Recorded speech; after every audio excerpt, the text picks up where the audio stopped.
کریں اور ملک اور قوم کی سوچیں. دھرتی ماں آپ سے پکار پکار کے کہہ رہی ہے. لوگ بلک بلک کے کہہ رہے ہیں کہ ان کا جینا حرام ہو گیا ہے. مہنگائی الامان اس طرح ہے کہ لوگوں کے لیے معیشت کا جو ہے آپ 50,000 یا 1,00,000 روپے تنخواہ دار یا آمدنی کمانے والے کا آپ بجٹ پورا کر کے دکھا دیں.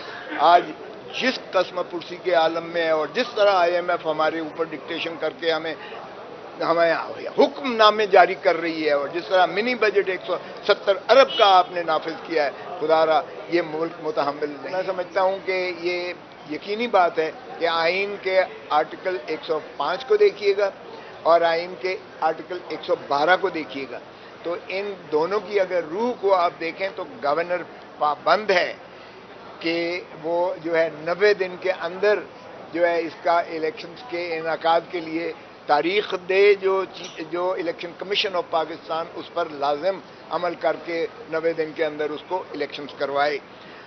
گورنر صاحب کا یہ کہنا پنجاب کے گورنر کا، کیونکہ خیبر پختونخوا کے گورنر نے تو ظاہر ہے کہ وہ ایک کنسنسس سے ہوئے، اس لیے انہوں نے تو تحلیل کی حد تک ان کا نوٹیفیکیشن کی ضرورت نہیں تھی.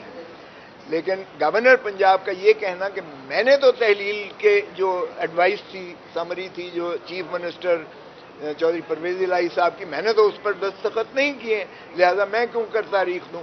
تو یہ میں سمجھتا ہوں کہ یہ بہت اس کی غلط تشریح کی ہے آرٹیکل 105 اور 112 کی، کیونکہ 112 میں یہی ہے کہ جو سمری جاتی ہے چیف منسٹر کی تحلیل کی، صوبائی اسمبلی کی تحلیل کی، وہ 48 گھنٹے کے اندر اگر گورنر صاحب اسے پذیرائی نہیں دیتے تو وہ deemed to have been dissolved ہے.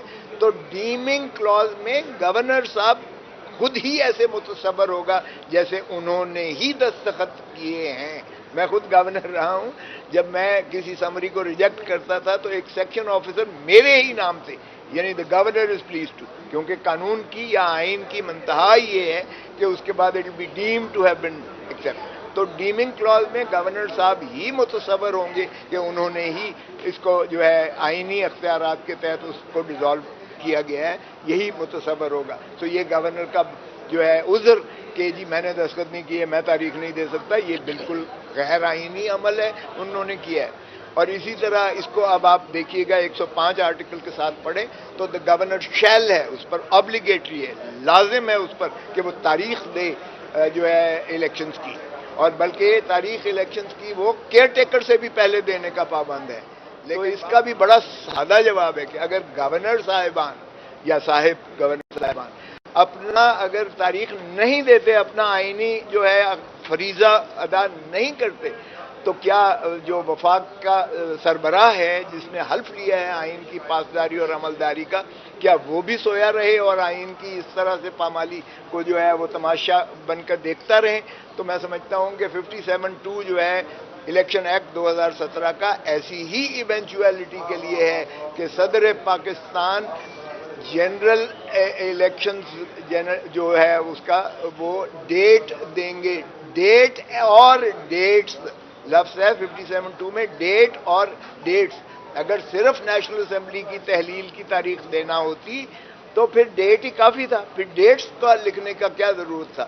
اور لیجسلیچر کی کوئی لفظ بے معنی نہیں ہوتا ہے، وہ فرسودہ نہیں ہوتا ہے، ضائع نہیں ہوتا ہے. تو آپ کو یہ پڑھنا پڑے گا کہ 57(2) جو ہے الیکشن ایکٹ 2017 وہ صدر پاکستان کو یہ اختیار دیتا ہے کہ وہ نہ صرف قومی اسمبلی بلکہ صوبائی اسمبلی، اور جب اسمبلی کی تعریف کی گئی ہے الیکشن ایکٹ 2017 میں تو assembly means national assembly and provincial assembly. وہاں بھی جو ہے قانون نے اسمبلی کو دونوں چیزوں پر جو ہے احاطہ کیا، قومی اسمبلی بھی اور صوبائی اسمبلی بھی. سو اگر آپ کنجوائنٹلی پڑھیں تو صدر پاکستان کا یہ اختیار ہے. ہاں ایک چیز جو رہ گئی کہ جی کنسلٹیشن، اس میں لکھا ہے in consultation with the election commission of Pakistan. تو صدر پاکستان نے ایک خط لکھا جس کا جواب ہی دینا جو ہے الیکشن کمیشن نے گوارا نہ کیا. دوسرا خط لکھا تو اس پر جواب میں الیکشن کمیشن صاحب لکھتی ہیں کہ یہ صدر کو غیر مناسب الفاظات استعمال نہیں کرنے چاہیے تھے. اب دیکھیے آداب ہوتے ہیں، ریاستی آداب ہوتے ہیں. آپ ایک ایگزالٹڈ جو highest office of the federation of Pakistan ہے، کوئی بھی ہو صدر، مجھے اس سے سروکار نہیں ہے. پھر صدر صاحب نے کہا کہ آئیے آپ کنسلٹیشن کے لیے پلیز آئیں، آپ کے ساتھ کنسلٹیشن کرنی ہے. تو انکار کر دیا، چٹا نہ کر دیتا، انکار کر دیا انہوں نے. یہ اس انکار کی اب کیا اہمیت ہے میں یہ نہیں کہوں گا کہ اس کا کانسیکوینس کیا ہونا چاہیے. الیکشن کمیشن بھی ایک آئینی ادارہ ہے. خدا را اگر صدر نے بلایا تو کیا صدر آپ کے آگے پاؤں پکڑے کہ مہربانی کر کے تشریف لے آؤ، یا صدر پاکستان خود جائے الیکشن کمیشن کے پاس؟ کبھی ایسا ہوتا ہے؟ صدر پاکستان ہی کے پاس جانا پڑتا ہے، چونکہ وہ آپ کے ریاستی آداب کا ہے، کسی کی ذات کی انا یا چھوٹے بڑے کا سوال پیدا نہیں ہوتا ہے. تو الیکشن کمیشن کو جانے میں کیا قباحت تھی؟ کہہ دیتے بھلا کہ سر یہ اس طرح سے جو ہے وفاقی حکومت یہ کہہ رہی ہے، صوبائی حکومت یہ کہہ رہی ہے، ایجنسیز یہ کہہ رہی ہیں، پیسہ نہیں مل رہا وغیرہ وغیرہ جو بھی معروضات آ رہی ہیں.